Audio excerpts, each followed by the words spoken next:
Alright. Now, people always ask me, how did you buy 4 houses when you were 23 years old so fast? Okay? Well, good question, actually, because it happened so fast, it was unreal. The hardest one is always your first house, okay? Granted, the economy in Arizona at the time, it was in the dumps. It was back in 1992, okay? Found out my girlfriend was pregnant. I figured, oh shit, time to sit there and actually do something with my life. So I finally found an owner carry, where basically he carries the note. It doesn't go to a bank. You don't have to have credit, nothing like that. It was $750 down, and he never really. I actually got to set the how much per month, and kind of pissed him off, but it's not my fault. I didn't realize. First time I ever done it. Signing escrow papers, all this and that, whatever not. So it was my learning. It was my step into buying houses. It was a piece of junk, way out in the middle of nowhere. You had to haul your own water. 4 miles out on a dirt road, But hey, it was a start, Doesn't matter how much he was asking for the place, just as long as I could afford it monthly. It was cheap enough, afford down payment.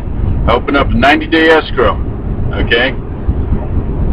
Well, the 90-day escrow allowed me to move in and basically not have to sit there and pay rent for 3 months. Well, there's $750 down that I'd normally be paying for rent.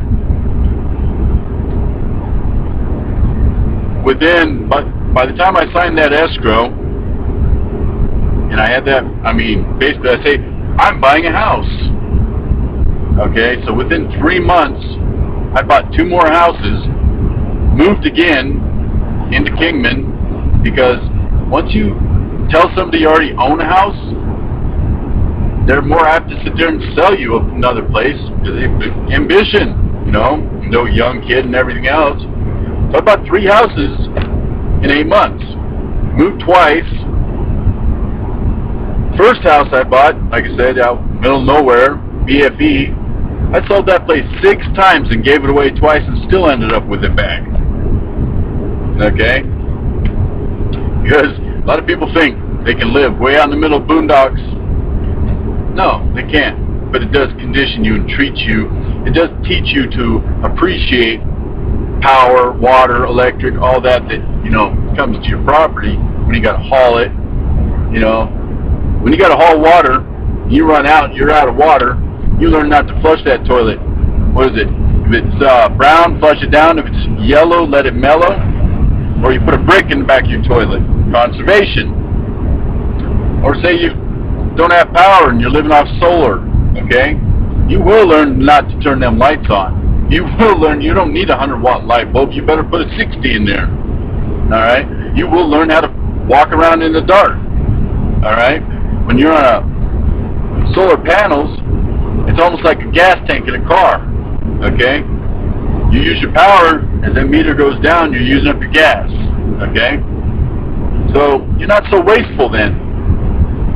Try shutting yourself off from water, power, all that, and live off the basics. By the time you're done, you don't have to spend $600 a month in utilities. You don't need it. Not that bad. You learn to, the bare minimums, survive. So many people think they need this, they need that, they need the new car, they need the hybrid, they need the newest thing on the block, they need all these things. What? For what? Really? Seriously? Okay, so you spent what? $60,000 on that hybrid? It'll never pay itself off, because once the warranty ends, it's done, it's toast. Okay? So what? Save how much a gallon? The average 42 miles per gallon. Well, that's funny. They made a car not too long ago, they got almost 50 miles to the gallon. It was just gas, pretty cheap too. Geo Metro, I think it was. So what's this whole thing with the hybrids, Oh, it's something, because you're saving the environment. Oh, really? Yeah. Well, saving the environment. How much pollution putting out building that car? Well, quite a bit.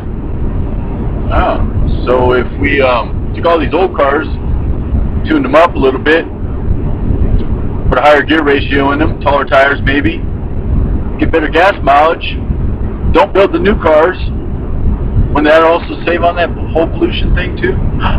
Yes, it would. No, but business wouldn't flourish then. So you mean they're building cars that are actually capable of 90 miles per gallon, but they can't quite release them to the public. Why is that? Well, that kind of cripple the economy, because our economy is based around our utilities, and our utilities are dependent on what? We made it powerful, but we take the power away. Or what I love is those idiots that say, don't pump gas on such and such date. We're going to teach them a lesson, you dumbasses. Do you know who put those things out? The companies that own the gas. You know why? Because when you don't pump gas, the prices go up. Not down, up. Alright? It's called supply and demand. The more they consume, the less the price can be. The less they consume, the higher the price gets. So, guess what? More houses go with solar, higher you're going to pay, all the rest is going to pay for electric. Okay? The more cars go electric, the more we're going to pay for gas. We're going to be eventually 10 bucks a gallon or more. Okay? It'll always be there, no matter what. You can't crush them all. You can't just take them away. You can't go hydrogen like I did. Woohoo! Bottom line is, use your common sense. Alright? Don't fall into reverse, back-swinging propaganda crap, Facebook. Don't even look at that dude, that puppet Obama, because bottom line, he's just a puppet. He's Kermit the Frog. Go after Jim Henson. Come on, if you're going to yell at somebody, yell at the right person. You look like an idiot fucking yelling at a football game when they sit there and replay it. You look like somebody yelling at the replay, thinking it's going to change something. The second time, oh! You fucking armchair quarterback, do something in your life. Get off your ass. Screaming and yelling at Obama? Really? Wow. Obama's a shiny object. He's there to distract you. Don't fall for it. Come on, people. You're smarter than that, aren't you? Politics, whatever. Alright, we all know one thing. It's corrupt. We know it. Great. Alright? Our nation's sitting there crippling itself intentionally so it can go NWO. We all know that. Alright? You know what's going to hurt the most?